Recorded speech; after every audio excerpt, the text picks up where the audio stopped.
Durante o ano, tivemos aqui no TVE Revista, semanalmente, os comentários da doutora em comunicação Malu Fontes sobre os destaques da televisão brasileira. E hoje, é claro, não poderia ser diferente.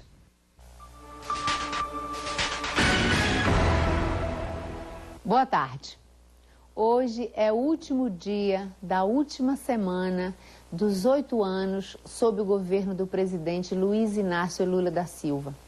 Sem dúvidas, durante toda esta semana, e eu acho que como não poderia deixar de ser, já que Lula transformou-se em um mito, praticamente uma lenda viva, o primeiro presidente de fato vindo literalmente do povo, ele foi a grande estrela de todas as emissoras de TV do país, em todos os telejornais. E certamente até amanhã, até os 45 minutos do segundo tempo, digamos, do seu mandato, Lula deve continuar roubando a cena dos telejornais. Para além dos feitos e dos efeitos políticos de seu governo, a verdade é que, como ele mesmo repete no seu bordão, um bordão que já se tornou sua marca registrada e um clássico, tanto para seus admiradores quanto para seus detratores, nunca antes na história deste país houve um presidente tão mediatizado, com tantas imagens, com tantas frases de efeito, diariamente veiculadas na televisão brasileira.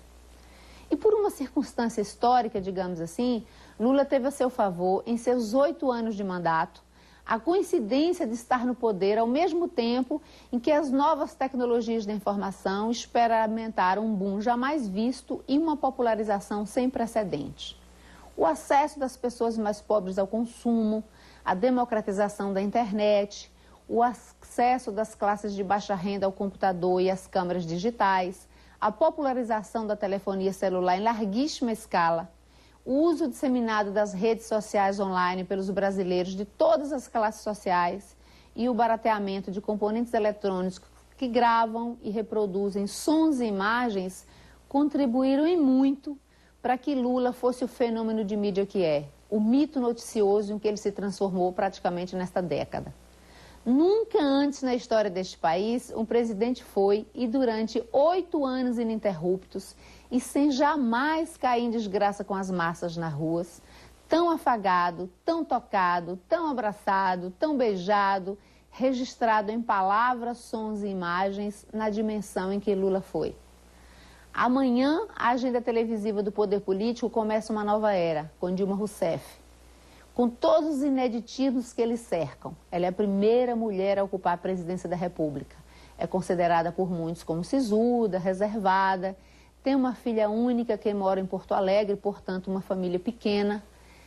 E com um detalhe que deverá ampliar ainda mais os comentários sobre a solidão que normalmente é tida como inerente ao exercício do poder. Dilma não é casada e não tem um companheiro.